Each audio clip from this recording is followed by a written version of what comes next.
Bismillahirrahmanirrahim. Assalamualaikum warahmatullahi wabarakatuh.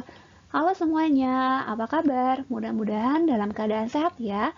Dimanapun kita berada, mudah-mudahan Allah selalu melindungi kita dari segala mara bahaya dan Allah juga selalu memberikan kita kesehatan. Amin amin ya rabbal alamin. Bertemu lagi dalam mata pelajaran Praktikum Akuntansi Perusahaan Jasa, Dagang, dan Manufaktur.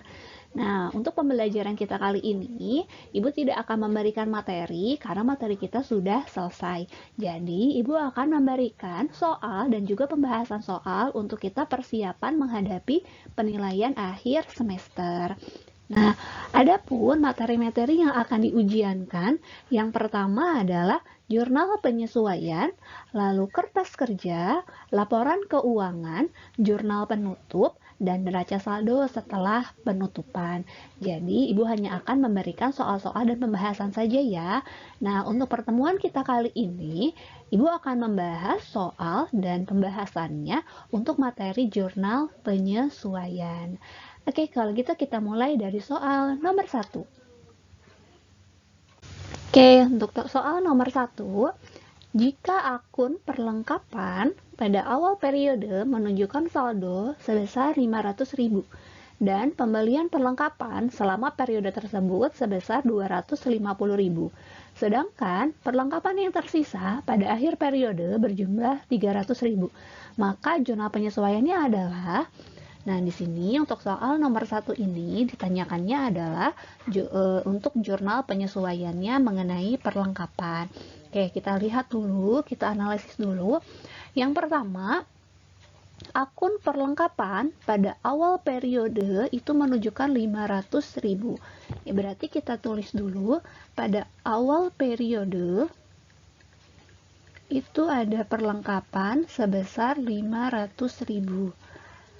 Oke, yang selanjutnya, perlengkapan ini juga ada pembelian selama periode itu sebesar 250.000.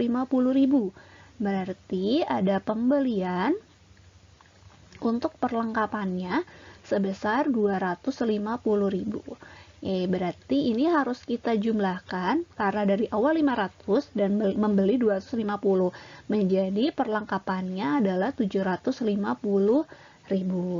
Nah, sedangkan perlengkapan yang tersisa pada akhir periode adalah 300.000. Yang tersisa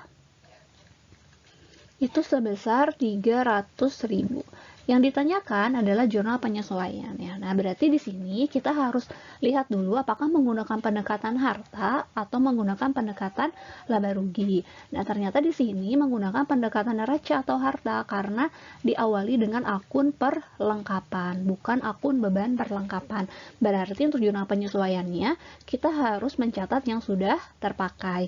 Nah, di sini sudah ada jumlah perlengkapannya 750, yang tersisa 300. Berarti untuk mencari yang sudah terpakainya, kita kurangi saja, yaitu menjadi 450.000. Berarti ini yang terpakainya. Nah, berarti untuk jurnal yang terpakai, jurnalnya adalah di debitnya adalah beban perlengkapan, kreditnya adalah perlengkapan sebesar 450.000. Karena kita udah tahu jawaban 450.000, berarti kita lihat option yang ada 450.000-nya saja, yaitu yang D dan E. Kita lihat, yang D kreditnya beban perlengkapan, itu salah. Yang ini salah. Oke, berarti yang E, beban perlengkapan di debit, kredit perlengkapan 450.000, yaitu ini benar. Berarti jawaban untuk nomor 1 adalah yang E.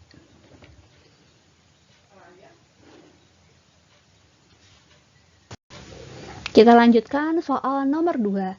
Pada akhir periode 31 Desember 2018, diketahui fed-in sebesar 5 juta rupiah dan fed-out sebesar 4 juta rupiah.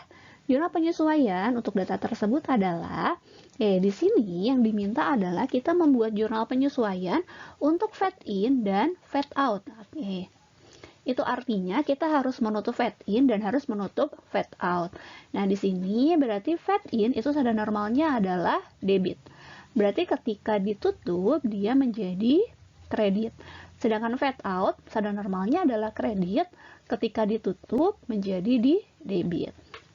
Ya, setelah kita analisis debit dan kreditnya, kita analisis juga manakah yang lebih besar antara fed-in dan fade out. Ternyata di sini fade in 5 juta dan fade out sebesar 4 juta. Berarti lebih besar yang fade in. Berarti fade in ini lebih besar daripada fade out. Kalau fade in lebih besar, berarti akan muncul yang namanya fade receivable. Maka jurnalnya akan seperti ini. Fade out di debit, lalu fade receivable juga di debit, lalu di kreditnya adalah fade in. Fade out-nya 4 juta, kita masukkan nilai fade out-nya, fade in-nya 5 juta, berarti fade receivable-nya adalah selisihnya, yaitu sebesar 1 juta. Setelah kita analisis, berarti kita lihat manakah yang menjadi jawabannya. Kita lihat yang ada fade receivable-nya, yaitu yang jawabannya adalah yang B. Fade out debit, fade receivable debit 1 juta, dan fade in di kredit sebesar 5 juta rupiah.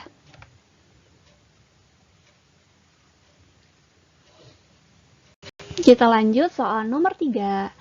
Nomor 3, pada tanggal 1 Mei 2019, perusahaan dagang CV Anindya membayar sewa gedung sebesar Rp7.200.000 untuk masa 1 tahun, yaitu menggunakan akun prepaid rent. Jurnal yang diperlukan untuk mencatat penyesuaian pada akhir periode 31 Desember 2019 adalah di sini diminta juga membuat jurnal penyesuaian untuk sewa dibayar di muka. Kita analisis dulu. Ternyata pada tanggal 1 Mei ini perusahaan membayar sewa.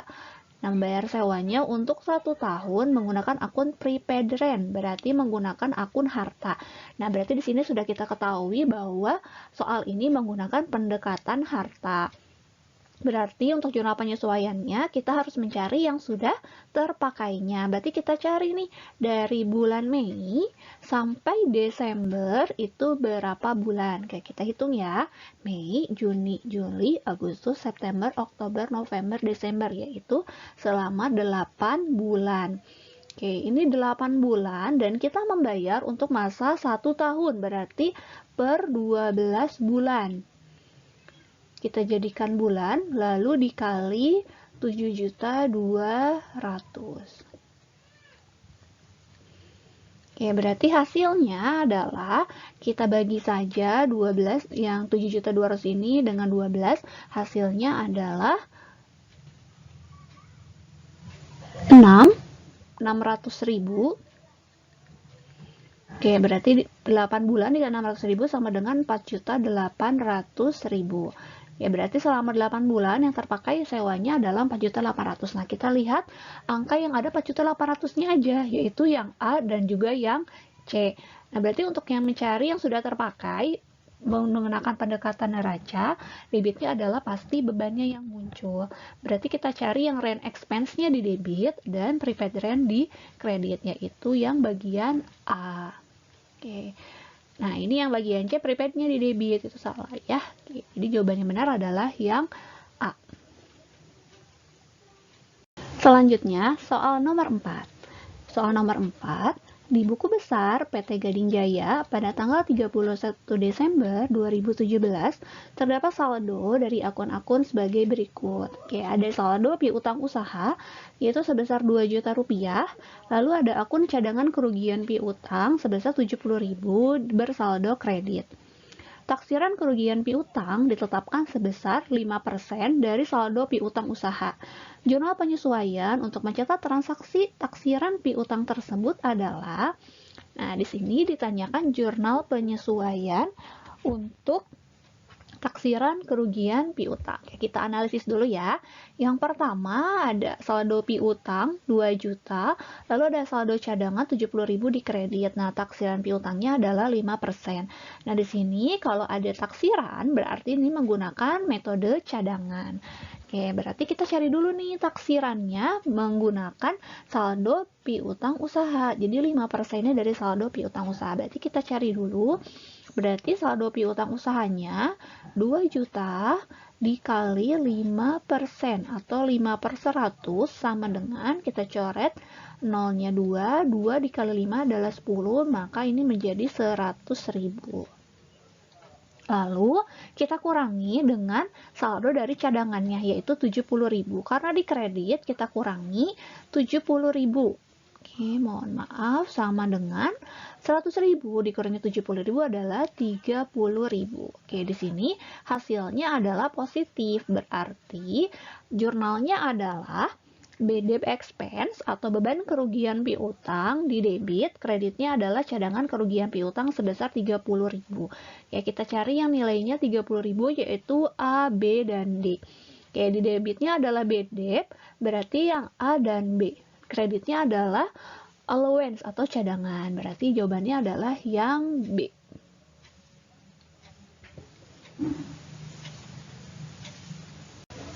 Selanjutnya soal nomor 5. Oke, nomor 5 diketahui neraca saldo sebagian, jadi hanya sebagian neraca saldo toko Cici pada tanggal 31 Desember tahun 2018. Di sini diketahui ada equipment 120 juta di debit, lalu ada accumulation depreciation equipment di kredit 48 juta, dan juga ada akun depreciation expense sebesar 22 juta di debit. Nah, di sini juga ada daftar penyusutannya. Untuk equipment itu harga perolehannya 120 juta, masa manfaatnya diketahui bisa digunakan selama 8 tahun, dan akumulasi penyusutannya sampai tahun 2018 untuk bulan November baru sampai 48 juta. Oke, jurnal penyesuaian untuk mencatat penyusutan equipment bulan Desember adalah, nah di sini ditanyakannya adalah jurnal penyesuaian untuk penyusutan equipment atau peralatan untuk bulan Desember. Berarti ditanyakannya hanya 1 bulan. Berarti kita cari penyusutan equipment ini selama 1 bulan saja. Nah, berarti rumusnya karena diketahui harga perolehan, berarti harga perolehan dikurangi nilai residu dibagi umur ekonomisnya. Oke, kita masukkan harga perolehannya adalah 120 juta. Nilai residunya tidak ada, berarti tidak perlu dimasukkan, dibagi umur ekonomisnya adalah 8 tahun. Berarti 120 juta dibagi 8 adalah 15 juta. Oke, ini 15 juta per tahun. Yang kita cari adalah per bulan, berarti kita dibagi 12, maka menghasilkan 1.250.000. Oke, berarti udah ketahui nih, jawabannya ada 1.250.000. Kita cari nominal yang ada 1.250.000. Nah, jawabannya hanya ada 1, berarti yang A jawabannya. Dan juga betul, jurnalnya adalah depreciation expense, beban penyusutan pada akumulasi penyusutan equipment, sebesar 1.250.000. Oke, selanjutnya yang terakhir, yaitu soal nomor 6. Toko Makmur pada tanggal 1 Agustus tahun 2020 meminjam uang kepada Bank Mandiri sebesar 20 juta rupiah dengan perjanjian akan dilunasi 2 tahun kemudian dan bunga 12% per tahun. Jurnal penyesuaian yang harus dibuat pada tanggal 31 Desember tahun 2020 apabila Toko Makmur belum membayarkan bunga kepada Bank Mandiri. Ya, di sini juga ditanyakannya adalah jurnal penyesuaian untuk bunga yang belum dibayar. Berarti kita cari ya, bunganya itu kita kan pinjam dari bulan Agustus. Nah, sekarang sudah bulan Desember, berarti kita harus cari berapa lamakah Toko Makmur belum membayarkan bunganya. Berarti kita cari dari bulan Agustus sampai Desember itu adalah 5 bulan. Oke, berarti 5 bulan itu berapa rupiah kita cari ya. Oke, berarti peminjamannya adalah 20 juta dikali bunganya adalah 12% per tahun. Ini akan menghasilkan 2.400.000. Berarti bunga yang harus dibayarkan 2.400.000 per tahun. Kita mau cari bulan, berarti kita bagi 12. Ini menghasilkan 200.000 per bulan. Oke, berarti kita hanya mencari 5 bulan. Kita kali saja dengan 5 bulan. Maka menghasilkan 1 juta rupiah. Oke. Nah, kita lihat di sini ternyata optionnya jawabannya adalah 1 juta semua ya. Berarti kita cari nih, di sini belum dibayarkan, tapi bunga itu sudah digunakan, sudah berlangsung. Berarti beban bunga di debit, oke, semua beban bunga di debit, dari A sampai E, berarti kita lihat bagian kreditnya. Karena belum dibayar, berarti menjadi utang. Menjadi utang bank bukan, karena bukan menjadi nambah ke utang bank. Lalu ke utang beban, apakah betul? Nah, ini betul, karena bunga ini kan termasuk beban. Terus belum dibayar, berarti masuk ke utang beban. Oke, jawabannya adalah B. Oke, yang C, dibayar, ini kreditnya kas bukan juga, karena ini langsung dibayarkan, belum dibayar. Ke utang usaha juga bukan, karena masuknya ke beban. Piutang juga bukan, karena yang punya utangnya adalah kita. Berarti yang ini ya, jawabannya adalah B. Alhamdulillahirrabbilalamin, pembahasan soal untuk materi jurnal penyesuaian sudah selesai. Mudah-mudahan kalian bisa paham apa yang sudah Ibu jelaskan. Apabila ada yang ingin ditanyakan, boleh tanyakan langsung ke Ibu melalui chat WA ataupun di grup. Oke, selamat mencoba untuk mengerjakan soal-soalnya. Semangat selalu, terima kasih, selamat berjumpa lagi. Assalamualaikum warahmatullahi wabarakatuh.